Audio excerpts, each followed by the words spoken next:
Hello, and welcome to Hoop Shooting the Breeze, our show all about the hoop shoot. Each month, we catch up with past participants, volunteers, and other friends of the Hoop Shoot program. I'm McKenna Cannon, and joining us today is Jenna Taylor, a 2011 national finalist and an Elks scholar. Welcome, Jenna. Hi, McKenna. Thanks for having me. Yeah, thanks so much for joining us, taking time out of your day. Before we get started on the interview, we have some winners to announce. So we kicked off the Service Scorecard in early October, and we have our first set of winners to announce. So without further ado, the winner of the registration raffle is Melanie McKimmons. Congrats, Melanie. You've won some Hoop Shoot swag. And the winner of the Service Scorecard raffle, receiving a $100 donation to the charity of their choice, is Sheann Gray. So huge congrats to Sheann. Thank you so much for completing those 5 acts of service and sending in your pictures and info about your time serving. It was wonderful to see. Email us at hoopshoot@elks.org or comment below where you'd like that donation to go, Sheann. So congrats again, and thank you to everyone that participated this past month. Awesome. So Jenna, you made it all the way to the national finals as a 12 to 13-year-old. But I'm curious, how did you get started in the hoop shoot? Yeah, I kind of accidentally got involved with the hoop shoot, I guess. My PE teacher in 3rd grade told us to line up at the free throw line. We were all going to shoot free throws. So that ended well for me, and I got started my first local competition then, and I guess the rest is history. I competed in that ever since. Wow. So 3rd grade, it was like your first year. So were you 8 to 9 in that year? Okay. Yeah. Okay. Yeah. That's awesome.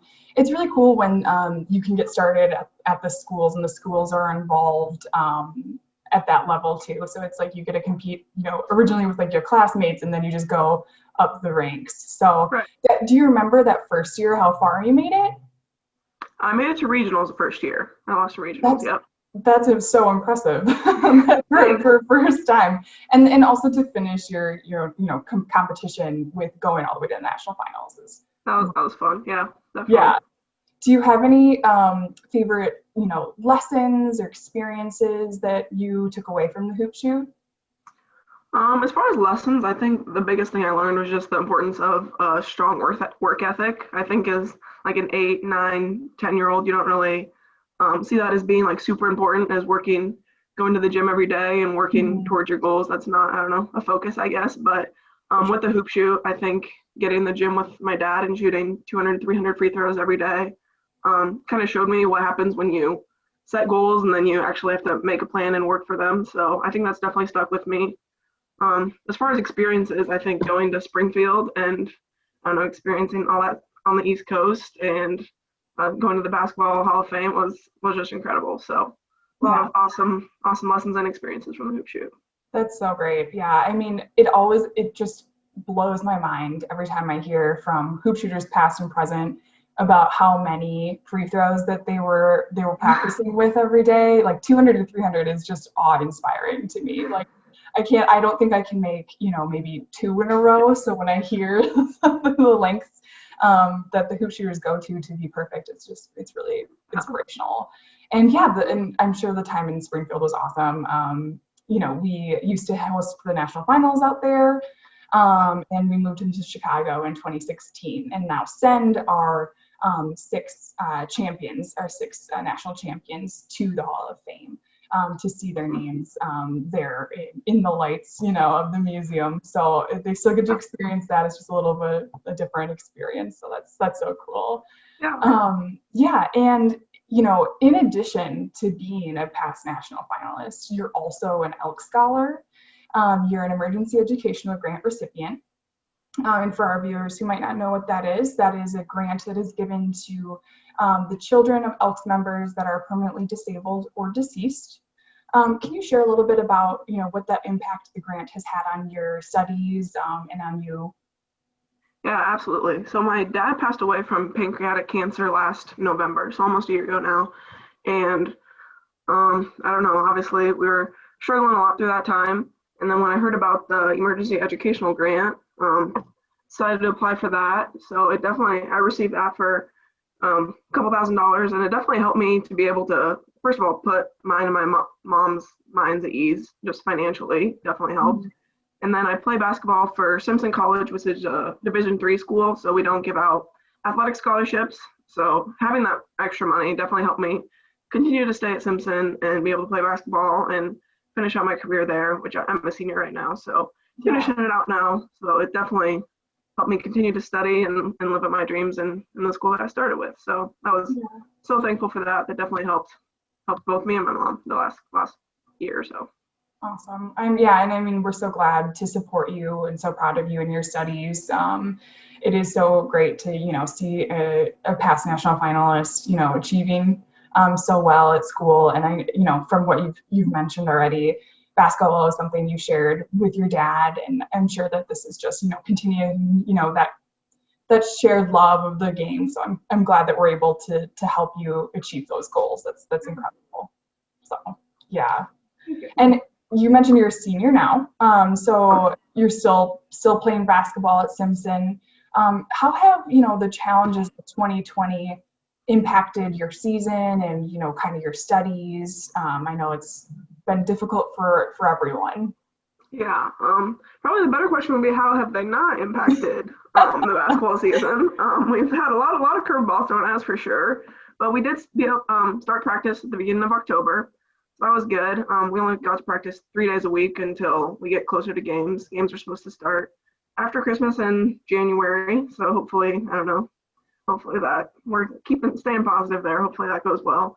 But yeah, as far as my studies and stuff are going, we're still having face-to-face meetings at Simpson. So that's been nice. We're trying to keep things under control there. So just trying to stay positive through everything. That's all you can do right now, I think. That's awesome. Yeah, my next question was going to be if you have any advice for the hoop shooters that are kind of struggling also this year.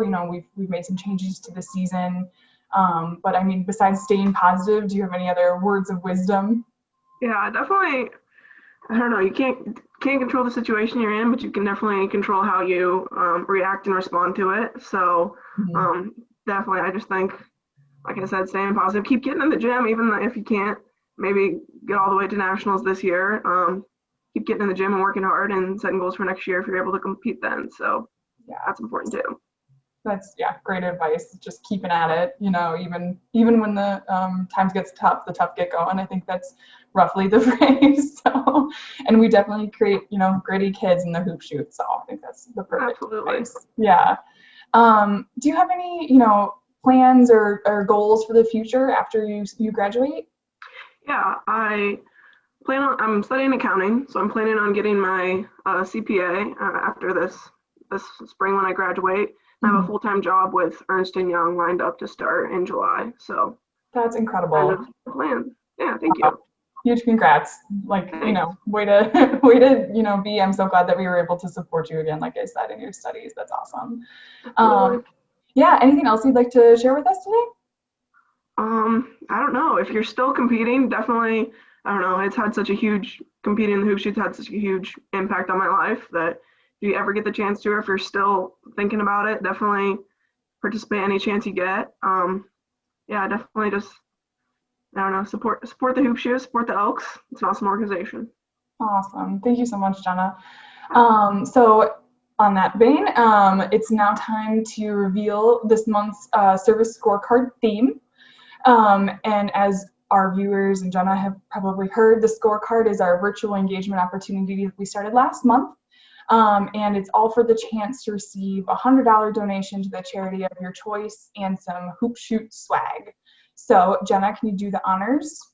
Of course. So November's theme is thankfulness, which focuses on service projects based on being thankful for your family, friends, and community. So if you visit enf.elks.org/servicesc to register and participate. Awesome. Yeah, and everyone is welcome to join. We'd love to see, people of all ages participate, past hoop shooters, future hoop shooters, Elks families. So please share it far and wide. We love seeing your submissions, and use hashtag HoopShootServes on social media so we can look at all of your posts. and pictures. We love to see them. So yeah, thank you everyone for watching. Thank you for joining us today, Jenna. Yeah, if you liked the show, be sure to subscribe to our channel and leave a thumbs up on this video and let us know what you think in the comments below. And on that note, until next time, so best wishes. Best wishes.